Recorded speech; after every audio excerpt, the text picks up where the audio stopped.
Hey, hello friends. Sorry for jumping on before the timer says that I was supposed to jump on, but I don't have time to wait tonight for that for that crazy clock to run out. So anyway, welcome. Here I am already painting a chandelier at the moment. Thankfully, it's pretty easy because I'm looking at the chandelier straight on. That makes it considerably easier than normal.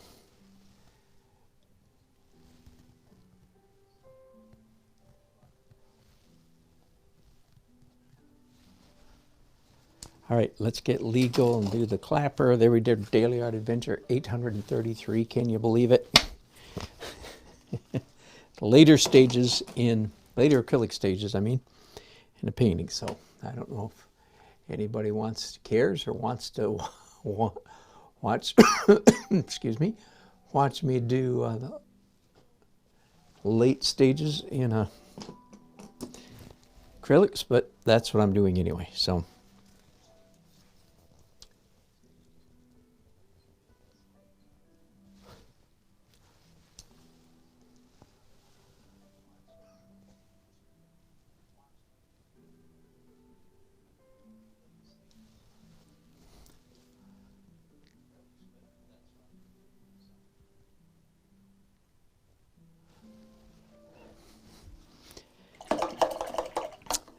I worked on this painting way longer than I thought I would need to. Here again is the photograph that I'm using. It's a wedding I painted at last Saturday. Had actually the assignment, happily, was to do 3 paintings for this wedding. I have finished one already, a painting of the bride and groom exiting the church. And so that one's done. You can go back and see me do that one.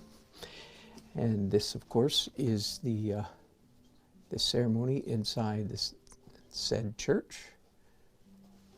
And the third painting is a very special one. It's of the father-daughter dance. But it really did take me a lot longer to do this drawing than I had expected. I don't know why I missed my, doesn't matter. It has to be done. But I think it's just a lot of architecture. And the kind of architecture that really has to be gotten correct. There wasn't a lot of wiggle room in this one, because if I got it wrong, it would really look wrong. So anyway, I am finally, as you can see, just putting well, almost finishing touches. That might be a little bit too extreme to say finishing touches, but probably 3 more layers of acrylic I'm thinking on this painting. Now, while those chandeliers are drying, I can go ahead and do some bluish stuff. Again, I'm looking over there at the photograph that I got taped up to my left over there.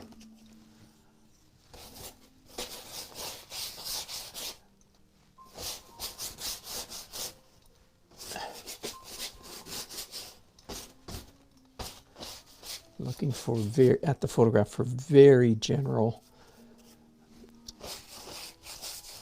color, broad colors, not detail colors. This painting is going to be definitely warm when it's finished, but it's not, it's not as warm as some church interiors, I could say. There are large windows. They all have shutter blinds covering them, but of course, but not shutting the light out. And it was still daytime, I believe, I think. Yeah, clearly, at the time the ceremony was taking place. Especially down here at the bottom, I want some blue. I had to do a lot more detail, a lot more colored bits in the drawing than I normally prefer to do, and that was just simply because there's so much detail. I had to do that. Felt like I had to do that anyway, so that I wouldn't get lost. So I couldn't do quite my normal messy layers of painting, you know, eventually sneaking up on the subject matter, as I like to say. I had to do, you know, cover things up with white and so on and so forth, because there's so many lines up here. If I didn't do that, I wouldn't be able to figure out where I was, so to speak. Anyway, so let me see what else.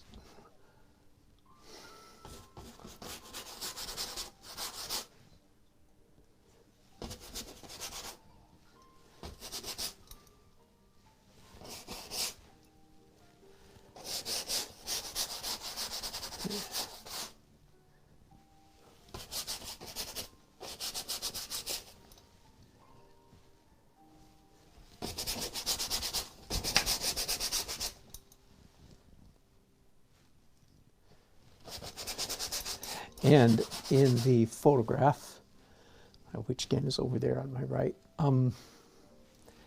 it's a really nice. The wedding photographer took the photograph and emailed it to me, which is very nice of her. And it's a beautiful photograph, but it's not such a good painting. You know, there's a real difference, as I'm sure you know, between a good painting and a good photograph. And we're both looking for good composition, but the kind of lighting that we're looking for is quite a bit different. The photograph is fairly uniformly lit, of course, because that's the way the church was. It's all a nice, soft, sacred glow. And beautiful. Beautiful building, truly. One might even say breathtaking. It's a really beautiful building. The light was beautiful. But I definitely want it to be a little more moody than I think. The bride and groom will already have this photograph in their collection, so I don't feel terribly obligated to show them another photograph of the scene, right? That makes sense? They've already got that. My job is to create something different.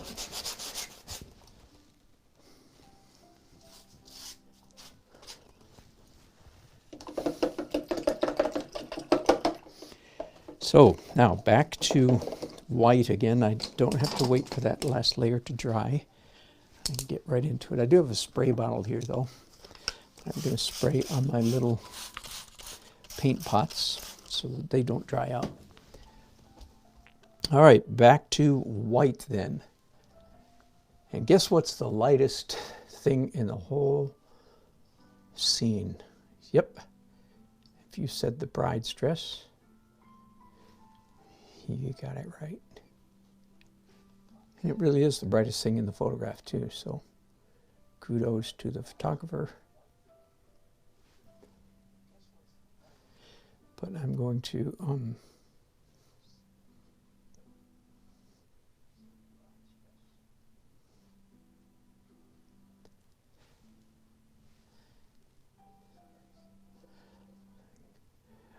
add a good bit more white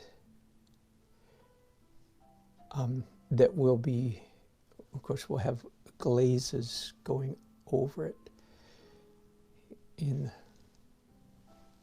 the later stages. So it won't, a lot of what I'm doing right now won't stay white. That's a really, really important principle for anybody trying to imitate my technique somewhat. Students are often slightly confused about this notion, which is what I usually do, of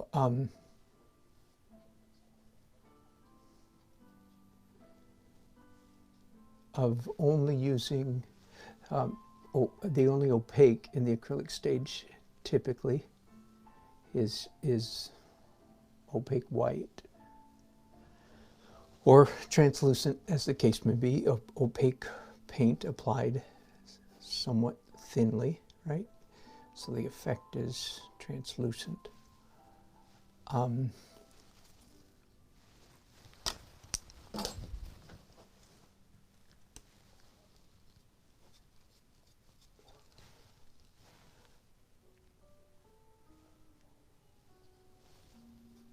So students, typically students who have painted, have their own style, their own technique, can get somewhat confused by this painting stuff that in the photograph is not white, but light.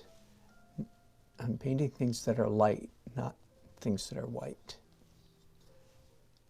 In fact, it's even more confusing if, in fact, the things that I'm painting right now, in fact, are painted white, like Sherwin-Williams white. You know, if they're painted in the building with white paint, then the student can sometimes get really confused, thinking, oh, I get it, we paint things that are white. And that's even more incorrect. You know, I'm painting anything that's light in value. And virtually everything that I'm painting white right now, no, not virtually everything, everything that I'm painting white right now will have a glaze or several glazes painted on top of it. So that won't be white anymore. Now it remains to be seen whether the next glaze, in fact, whether it's acrylic or oil. This might be my last layer of white, and it might not be. It's not my job to know that right now. My job, so to speak, is to do the painting, to do this layer of the painting, and then decide later whether do I go straight to oils at this point, or do I do another layer of acrylic? And if I do one layer of acrylic, then I will do two, because the next layer of acrylic would be transparent glazes. You with me so far?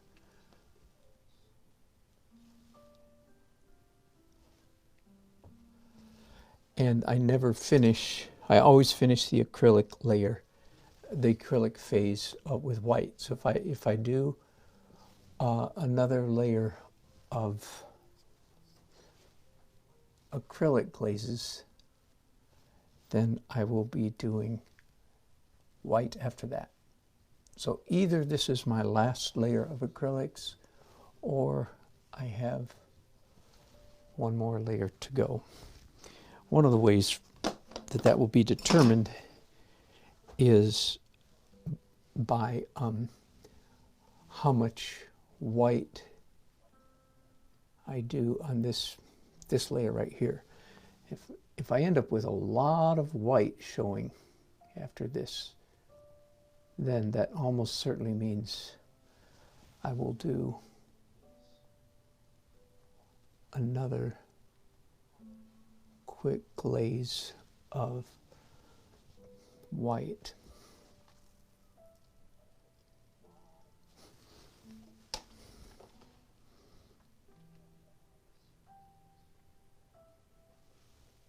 These are not particularly good quality brushes that I'm using here, by the way. I mean, they were good quality at one time when I bought them. I'm not complaining about the brand. I'm just saying I've worn the heck out of them.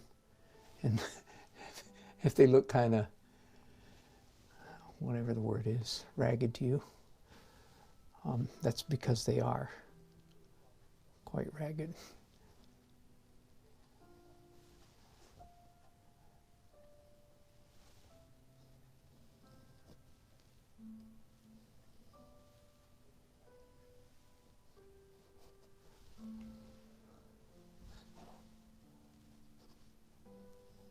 Letting some dripping happening here.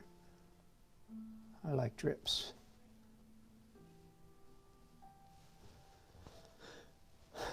Not all drips. I just like the ones that look good. They cover up the ones that wipe off the ones that don't look good.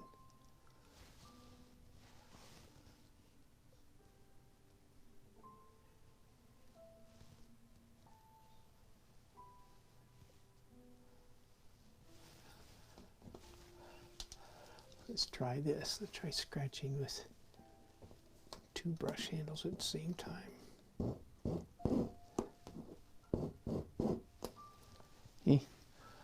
Okay.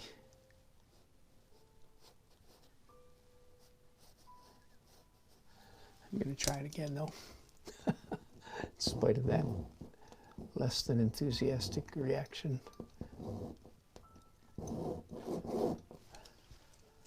Yeah, still not crazy about it. I did it anyway, didn't I?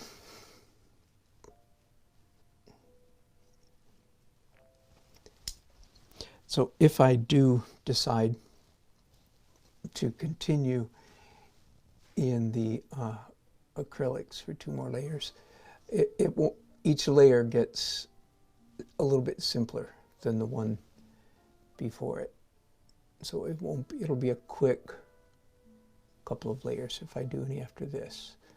I'm doing quite a bit of drawing here, as you can see, quite a bit of detail painting. But each layer gets a little lighter hand, a little lighter treatment, fewer acres, as I like to say. It covers up fewer acreage than the glaze before it. Hang on here. I'm overdoing something here. Let's back up and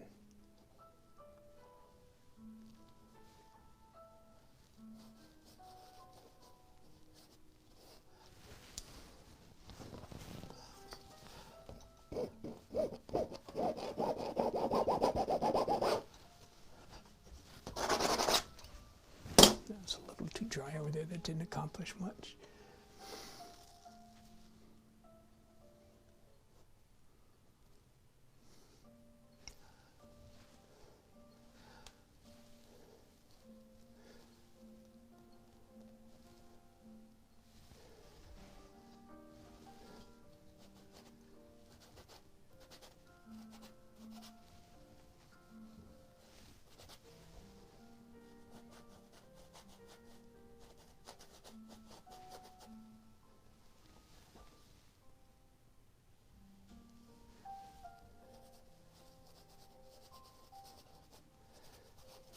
Doing a fuzz layer here in the acrylic stage instead of the normal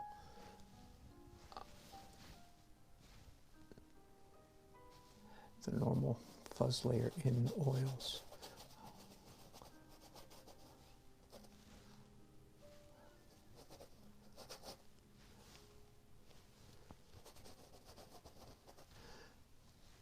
Okay, now, as you can see, I did a whole bunch up there. At the rate I'm going right now, it looks to me like, yes, I'll be doing another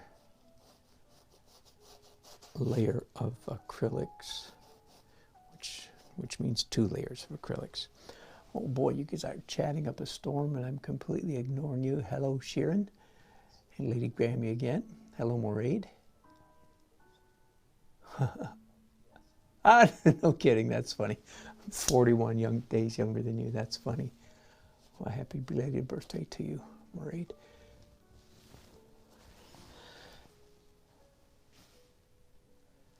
Hello, Crystalline.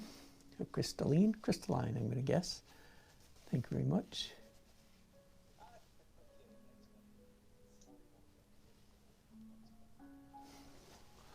Barbara, I enjoyed your little chats this morning. This afternoon. All I gave him was a quick little thumbs up, which is less than you deserve, but I was in a hurry.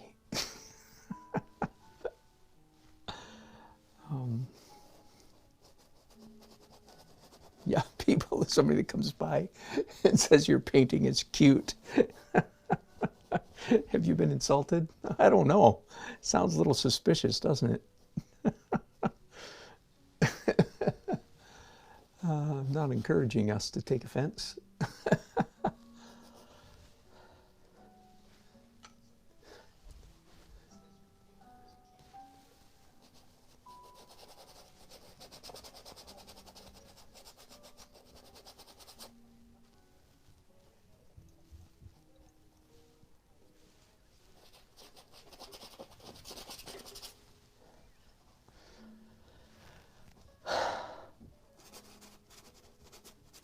Ooh, I'm going to cheat here. So right after I tell you that most of the time in the acrylics, the only opaque is white.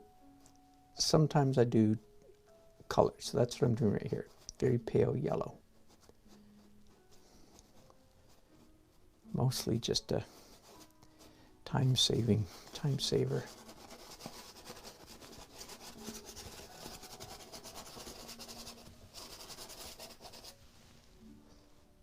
Yeah, that was time well spent.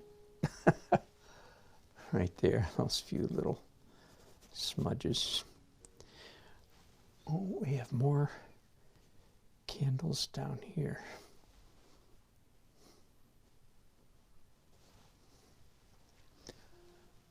They didn't hold back much on this wedding.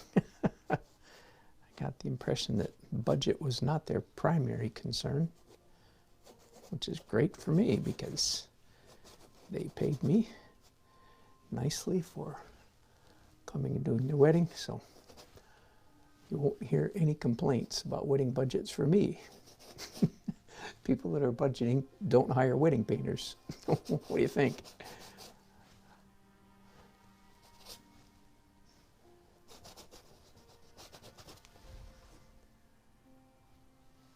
Oh yeah, it's getting better though. The painting's getting better here. With some a little more carefully placed. I might have got carried away up there, but I can fix that with glaze here in a few minutes.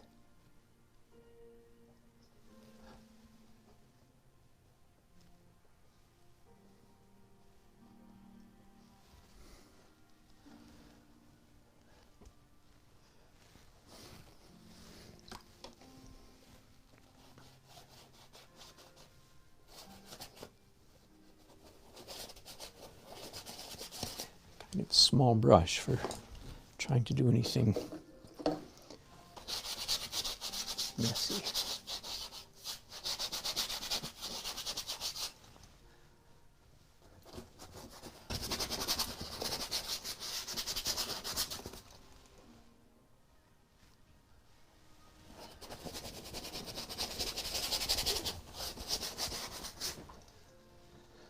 I'm trying to create a little more sense of atmosphere, and it's working.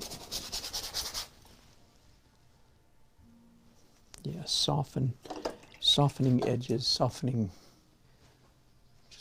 stuff, softening the light.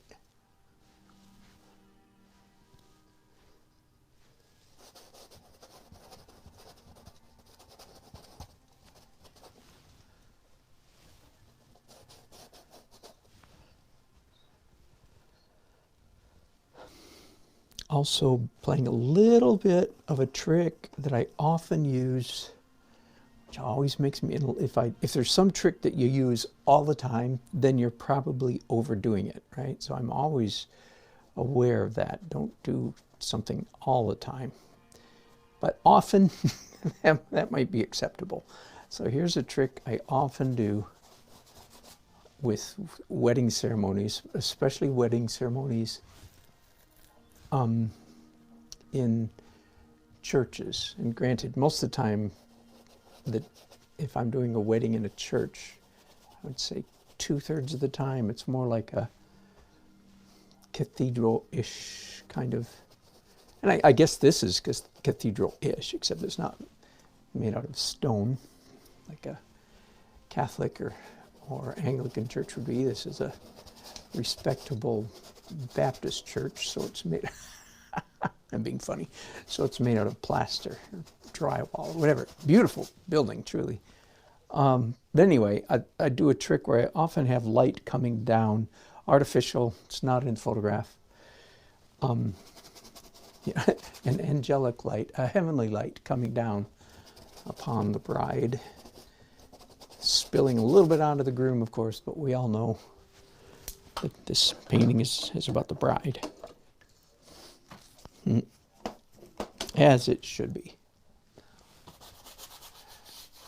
So if you go to my weddingpaintermagic.com, by the way, I don't know if you heard me say the other day, I've purchased weddingpainter.com and am in the process of getting all my wedding painter website stuff switched over. It's going to be several months getting it all switched over to Wedding Painter instead of Wedding Painter Magic. I'm very excited about that.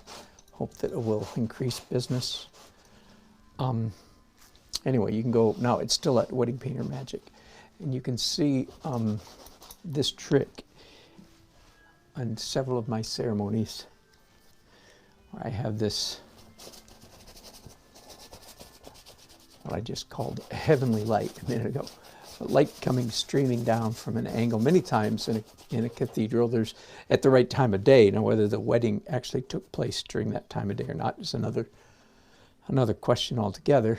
But I'll have a light streaming down from above, and it just that angle.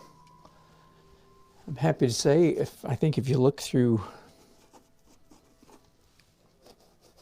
similar paintings in the Renaissance, interior scenes, that I'm not the only one who uses that trick. And now we've all learned that just because it's in the painting doesn't mean necessarily that it was there in reality. But once again, I can imagine that if the lighting was right in this particular church, the church is facing north, so the west window's over here. So indeed, there would often be light streaming in through these louvered windows to the left. So I'm just pretending that's what's happening here, and I think it makes it a better painting. Right, while that's drying a little bit, let's go back to this one. And here's the photograph. Here's my reference. This I counted up earlier today. That reference is made up of 7 different photographs. Moraid, I call them oil paintings because everything's going to be covered with. Artist Ross has a birthday on Saturday. How about that? Happy birthday to you.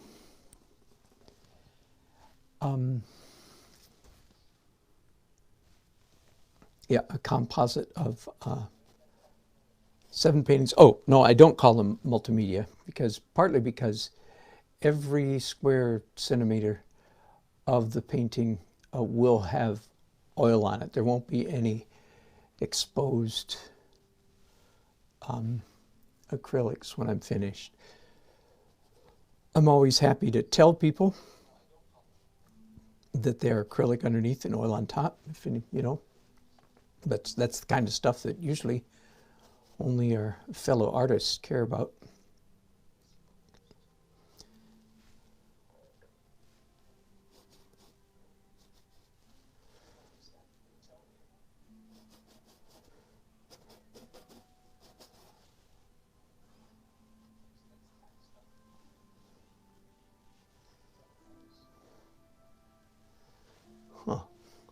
got a big light shape there, and I don't think it represents anything. I think it was just a strange way that the paint dripped during my last glaze.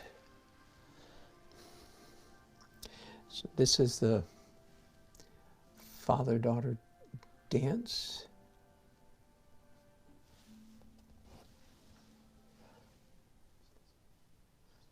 I think it's the first time I've done one of those. So that's kind of fun.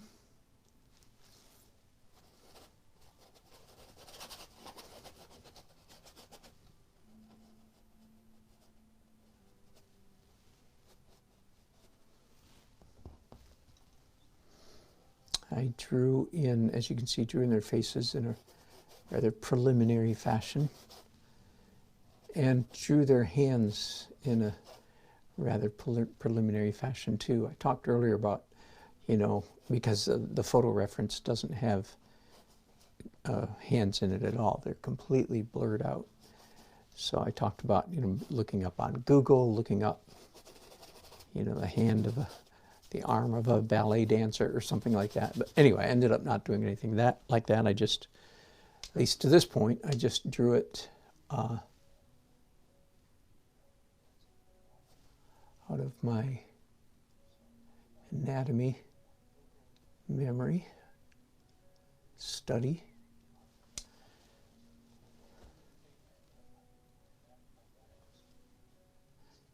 And that's actually probably how it will end up in the end. It will be just those arms drawn from my anatomy background.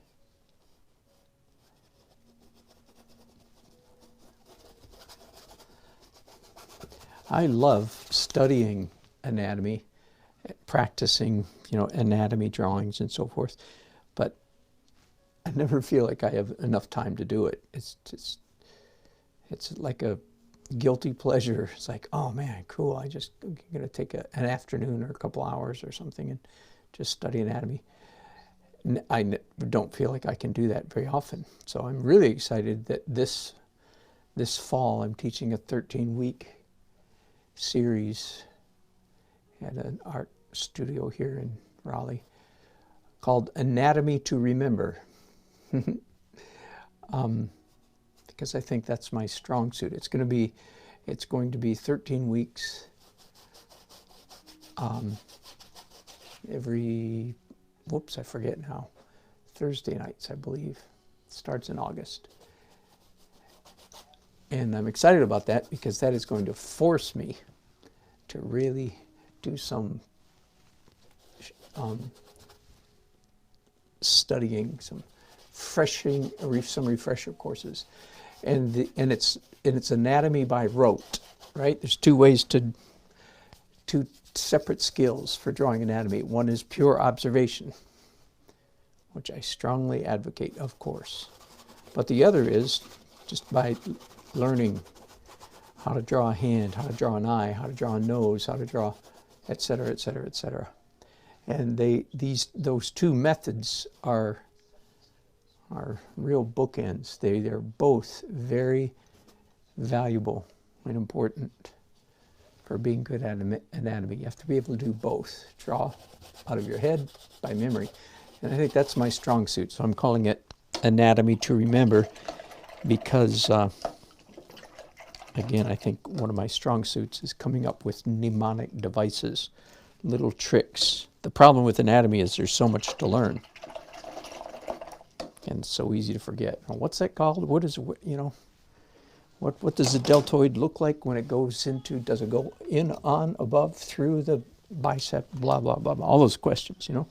So I'm going to try to come up with a system. It will eventually be released online, but not anytime real soon, sometime in the next year, no, a couple years perhaps. But first it'll be the videos. That was funny. I just hit myself in the head. All right, so I'm done with the white stuff. Well, actually, I'm sorry, I'm not, because as soon as I do this next glaze, then I have to do more white stuff, don't I? All right, The point being, right now, it's time for more glazes. And what color? Well, kind of predictably, I guess I'd say, kind of predictably, more warm glazes. So that means I'll dip my brush in the yellow, dip my brush in the orange. So I've got, mix those two up. So I've got a very warm yellow or a very yellow orange, whichever you prefer. And then because I want these to be quite thin, I add quite a bit of medium to that.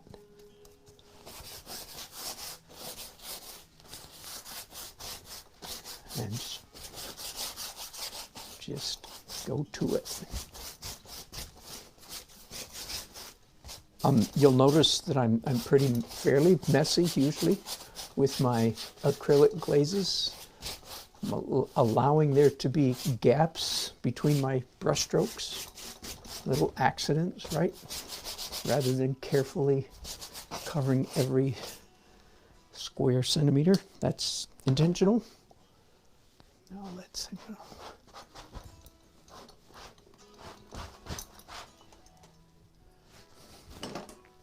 Now let's add some little bit darker. So orange up here.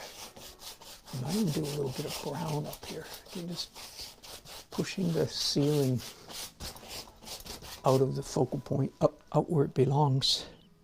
Yeah, let's try a little brown and a tiny bit of red. Let's see what that looks like. Ooh, that looks dangerous. It was dangerous. I'm going to use it anyway.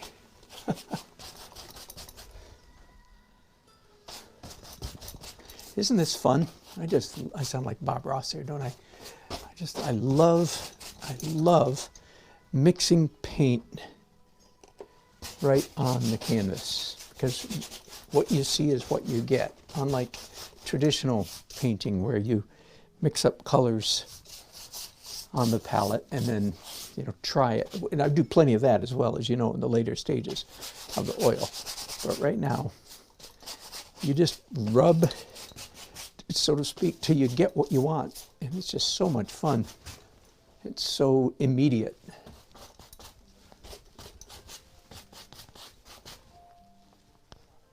Even a little blue.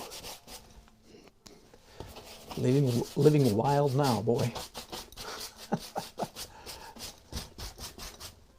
There. Isn't that getting nice? I mean, it's not, don't get me wrong, it's not there yet. It's not arrived. Oh, no, no, no, no. But it will be shortly arrived. All right, that was fun. I'm going to use some different brushes this time for the white. In fact, I probably should have not used. Anyway, you should switch, in my opinion, you should trade out brushes every once in a while, for the simple reason that different brushes make different marks. And variety is one of the most important values in the art of painting. Variety of marks. So if you switch brushes, not because you need to, you switch brushes because you get greater variety in your painting.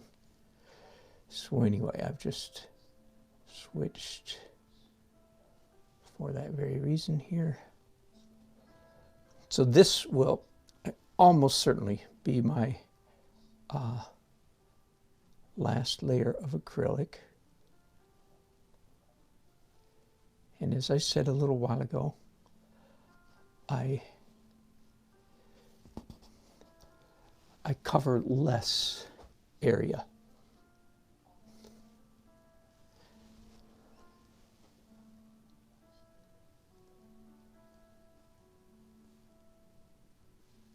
Than I did last time, giving more careful attention to the trans shapes, to where are these lightest areas.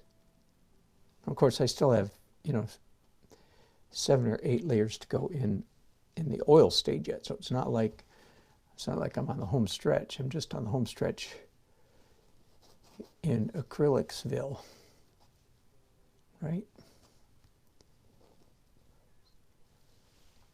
But I want to leave a good-looking painting at every stage, as I say, so I get run over by a Mack truck, which is very unlikely upstairs here in my at-home studio. If I get struck by a meteorite,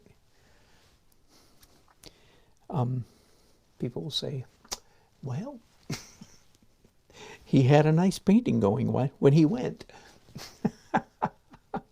Too bad he couldn't have stuck around to finish it.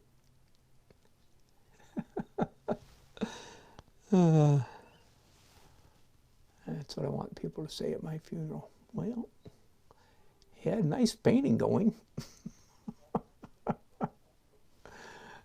Wouldn't that be great? To paint right up to your dying day. As long as your dying day doesn't come real soon. Lest you think I'm putting it in order.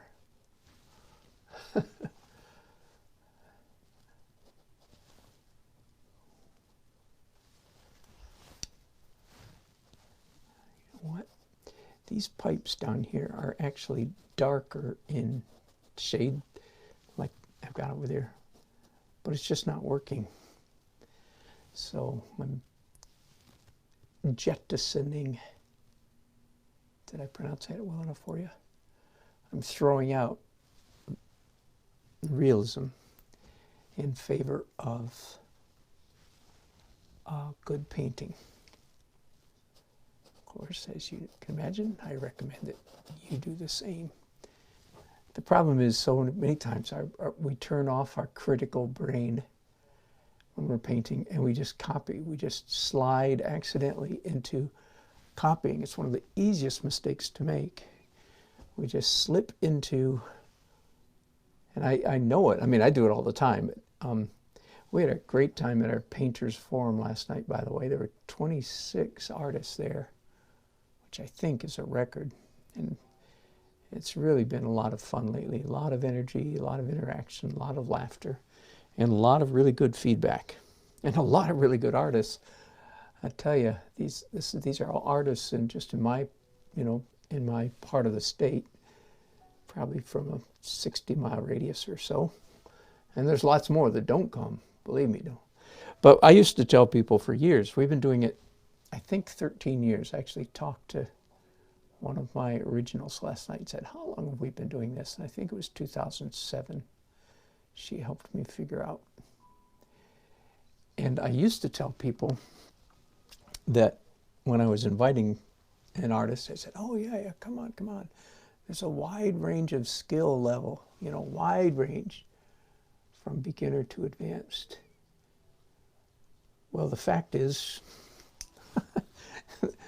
the range ain't so wide anymore, because all these people have improved. Well, I mean, I know I've improved, but everybody else has improved too. It's quite delightful. Now, why did I bring that up? Oh yeah, okay, so been doing it every month for 13 years. We're in our third location at the moment. And one of the things that happens so often, it's almost become legendary. It's almost an insider joke. We have these, after being together, for some of us, for so long, we have these jokes. Just shared experience, And one of the most common is somebody will put up a painting, and we're very kind, usually, except to the old timers like me. They don't have to be nice to me at all. So they aren't. Anyway, somebody will put up something, and somebody will say, well, this part over there, I don't understand. Why did you paint it that way? Now, if it's a regular, if it's someone who's been there, they'll blush, groan, roll their eyes, and say, "Oh my goodness, you got me. I did it because that's the way it was in the photograph." Do you hear? So that's one one of the most common mistakes. We see it every month. There's somebody puts up a painting, and some part of it, we say, well, why'd you do that? And they say, well, that's the way it was in the photograph. And half the room, not the class, it's not a class, half the room busts out laughing. And if it's an old timer, he or she laughs the most because we've made that classic blunder again. Why'd you do that? Well, doggone it, because that's the way it was in the photograph. Anyway, so these pipes being light right there is a much better painting than being dark. Now, of course, and again, I've still got many layers of oil to go on top of this, so. But I'd like to have my lights. Do you see how the painting's working better now?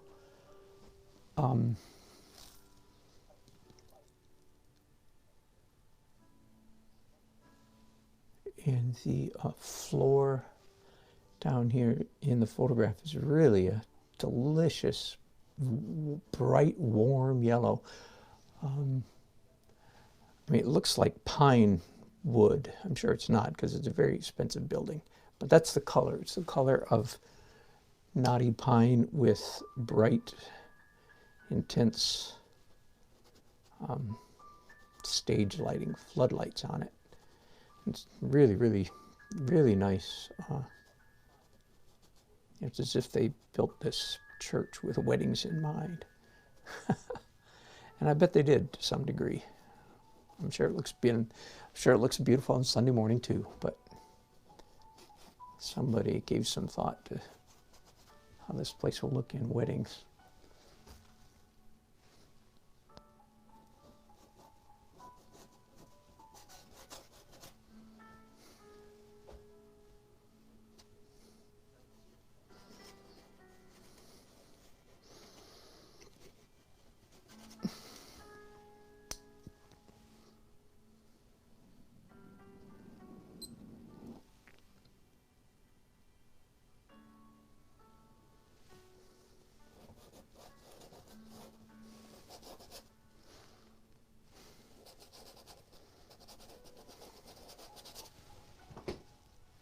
I have covered up almost all the pencils. You can't see much pencil in this anymore, which is no problem. It just means that probably very early in the oil stage, maybe, I'll be doing more pencil, and it probably means that I'll have more than one pencil phase or stage in the oil phase, because it's almost all covered up at the moment. I'm happy with this. Y'all, this is turning out. A little while ago when I did the first layer of white and I overworked at this, I overdrew with white, all this up here, you know. I came to my senses, said, oh, wait a minute, what am I doing? You might have been, if you were here with me, you might have noticed that. But it's all worked out just fine now, because then I glazed, see? So all of that is pushed back. Now I'm bringing up the white, thinking about what I'm doing this time. I recommend that. I recommend thinking about what you're doing. I don't always do it, but I think you should.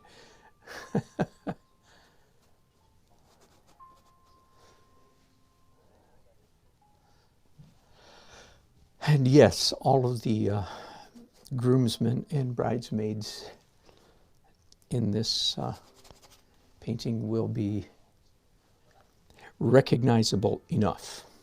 The blondes will be blonde. I will try to capture their height, their body type, and so on and so forth. So that's the degree of realism that I try to get in a typical wedding painting.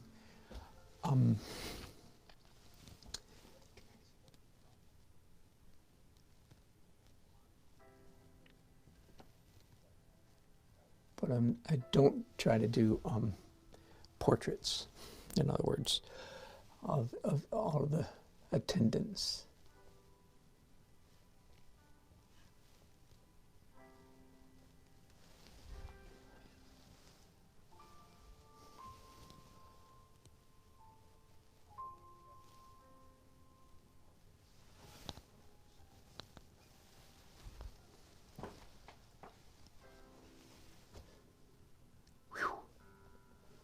a relief. I was not entirely thrilled with this painting just a little while ago, earlier this afternoon before supper time, but now I'm quite happy with it. What makes it work? Play of light. It took me literally hours, which was rather distressing. It took me literally hours to draw this crazy thing because of all the nooks and crannies of the architecture, which, as I said earlier, it was one of those occasions where I felt like wrong or inaccurate would not do. It would just scream out loud if I had some of the architecture wrong. So I worked on it pretty hard for quite a long time. And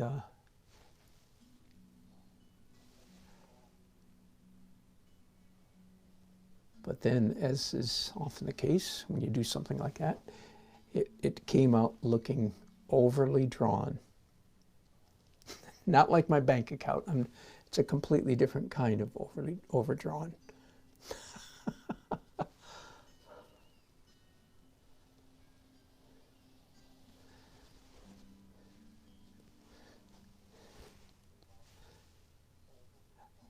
But the last two layers have really made it work. That is, this and the glaze, the last two, is suddenly it's like, oh, it's turning into a painting now, not one of them dad burn renderings. Do you know what I mean? You know the difference? Yes, of course you do. A rendering is you draw the dang thing, but it's not much fun to look at. Like, yep, there it is. You can be impressed with perhaps the realism, but no. Anyway, what makes it work is the play of light. Blah, blah, blah. Always, always, always. That's such a mantra. The most important aspect of a painting is play of light. So I've got this cone shape, this coming down there. Everything else is just sparkle. All right, and I think that's a good place for me to end this evening in my broadcast. Let me see if there's any chats I just have to read. There usually are. Yep, big 66, Barbara. Tomorrow, can't believe it. I couldn't believe I was 65, and now it's gone by so quickly. And, oh, still in acrylics, lady. Grammy.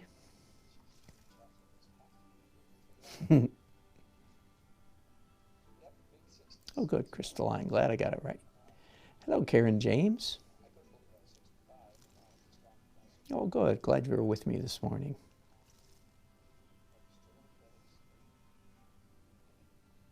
Yeah, I paint with two hands. That's quite a story. I'll share it another time. And Treadfall. Treadfall 1. First time you've spoken up, I think. Thanks for chatting.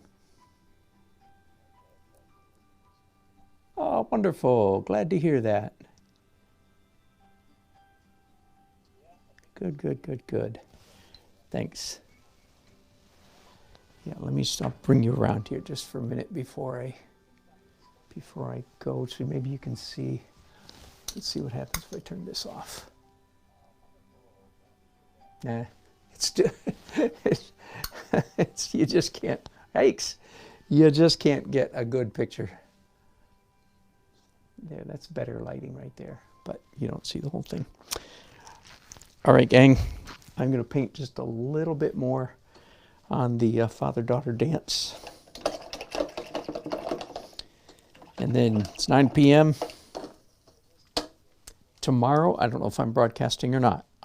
We're driving down to visit my daughter, our daughter, Melody, whose birthday is today. She turned 37 today. So I don't know if I'll be broadcasting or not. I hope so. Thanks so much for watching and enjoy your company very much. Appreciate your chats and your comments. Bye-bye.